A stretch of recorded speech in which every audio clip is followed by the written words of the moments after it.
Much like how I've repeated telling the YouTube owner to go fuck himself, this title is certainly something I've said before. Like the saying goes, hate is gonna hate, well, Activision gonna Activision. Motherfucker, how do you fuck up something so simple and turn into this colossal fuck up? How do you take something so fucking easy and complicate that shit beyond belief? I know Activision tends to fuck things up. I mean, you could just look at what? Call of Duty, Guitar Hero, Destiny, and Tony Hawk is proof of that shit.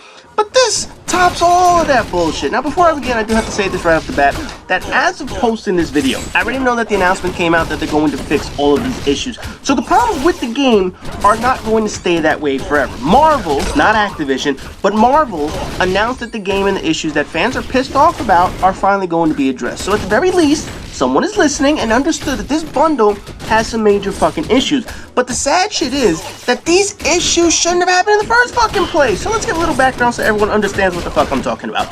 The game in the background will look a little familiar because it's Marvel Ultimate Alliance. It was part of my Goodbye PlayStation 3 series that I did last year.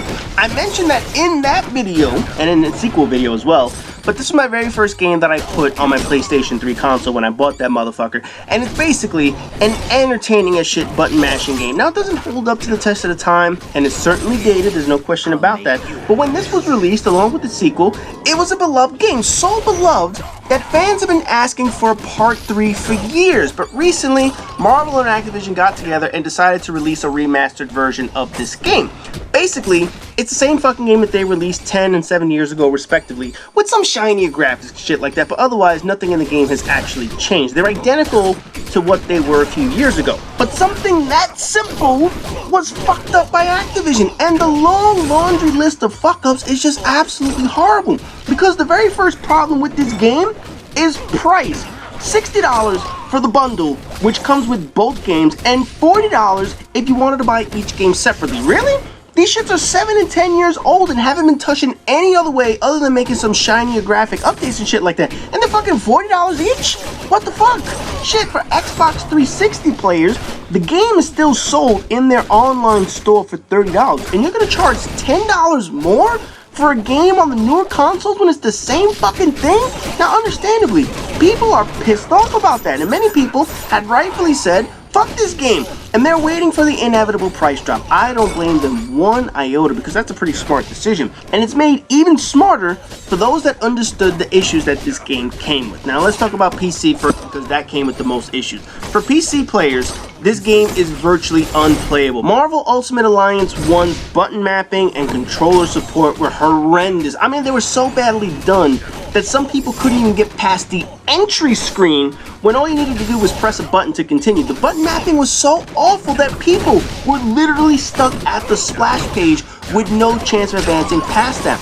To make matters worse, there was no custom button mapping for the PC version, so the controls are stuck in this fucked up state. So again, $40 for a 10-year-old game for something not to work. You know, if you look at the reviews on Steam for the re-release and shit like that, you can see exactly how bad the shit was because the game was virtually unplayable for people who actually spend money. And people are actually been asking for refunds. It's been so goddamn bad. Marvel Ultimate Alliance 2 was never released for PC years ago when it actually came out. So this is the first time that it's actually being released on PC. While the controls aren't as bad as Marvel Ultimate Alliance 1, the biggest issue is that they have this audio. The sound and the audio all fucked up, ranging from static buzzing noises to sound cutting out completely. The game is technically playable compared to Marvel Ultimate Alliance 1, but you have to play that shit on mute to avoid the irritating buzzing sounds that the game makes, and that's just fucking wrong. But the biggest complaint of all was the missing DLC. When games release remastered, definitive versions of older games, usually they package the DLC with that motherfucker, right? Am I right? Am I not wrong? Call of Duty 4 Remastered had the old maps, and we're talking the old Call of Duty 4. I'm not talking about this new bullshit. We're talking about when it first came out, like the Game of the Year edition and shit like that. Mass Effect bundled all the DLCs with the 3 games that they launched. Uncharted Collection offered all the DLC, so this isn't an uncommon practice. So why the fuck was the game released without the DLC that PC had 10 fucking years ago? What the fuck?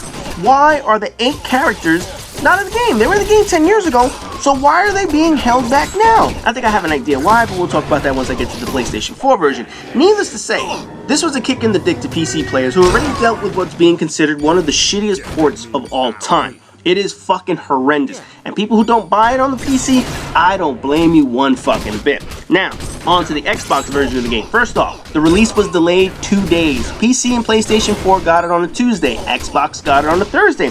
But their players are probably almost happy that happened because they had 2 fucking days to see the reviews and the issues in this game.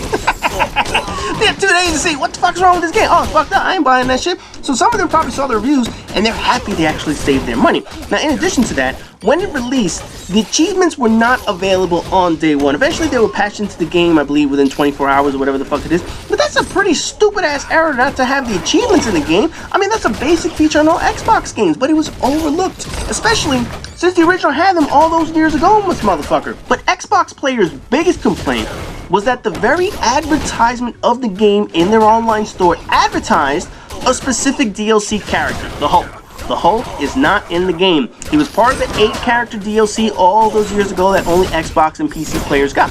In addition to that, players who waited until this game was a little older were still able to buy the Xbox 360 version of the gold edition of the game. That actually had the 8 characters right on the fucking disc. No DLC. They were all right there. So you mean to tell me that $30 download version on Xbox 360 still has those 8 characters, but the $40 version on Xbox One doesn't have shit, and they fucking advertised them? How fucking stupid does Activision look over this? This isn't the players and fans asking for free handouts or free content, but they're legitimately asking why was something available on the older consoles for a cheaper price and not available on the newer console, although advertised, and it's for a higher price. That's fucking bullshit. Now, as a PlayStation 4 player who has the PS4 version, I will say I don't have as many issues with the quality of the port so far. Unlike PC, which is a hot, unplayable mess, the PlayStation 4 version is perfectly fine from a technical standpoint. Online's a little shaky, but you know, I didn't come into this game expecting high-quality servers in this motherfucker. We didn't get the DLC 10 years ago because that was an exclusive deal for Xbox. They had the 8 characters and we didn't. And while games of other kinds, like Mass Effect, they included some exclusive content eventually in their bundles and whatnot that came to PlayStation, I wasn't as pissed that I missed out on the DLC characters. I wanted them, I still want them, but I understood that this could be some sort of agreement that Activision made and I can't get them. So while I was bummed that they weren't available, I never had access to them in the first place. So you really can't miss something that you never had. Otherwise, the PlayStation 4 version of Marvel Ultimate Alliance and Marvel Ultimate Alliance 2, they aren't that bad. The price is still an issue, but I still made the choice to buy it anyway. So at least I made that decision to pay the $60 all over again. Is it a high price? Absolutely. Is it as fucked up as the other 2 consoles? Certainly not. But overall, this was a horrible release for 2 games that really deserve better shit. It makes you wonder if Activision didn't fucking make an effort on this game, or if the opposite, if they made every effort to make this shit look horrible. Think about that for a second. It's one thing for a developer in a studio to phone in a performance. It's one thing to just take the laziest route possible and not give a flying fuck about quality, which is what this game feels like. But this shit is so bad that it almost feels like someone purposely sabotaged the shit. No, seriously, this shit is so bad that it's almost like someone had to make the effort to fuck this release up on purpose. Something so simple went horribly fucking wrong. I can't chalk that up to laziness or ignorance of someone. This feels like willful neglect, and there's no other way around that shit. But like I said earlier in the video, Marvel has already stated Activision is going to make this right. They're going to clean up and fix the PC version of the game so that it's playable. They mentioned that DLC characters are going to be added. Of course, they didn't mention if they're going to be free. For all I know, you're going to have to pay for that shit. And they didn't mention whether PlayStation 4 players were going to get them, since we never got them in the original game when it launched years ago.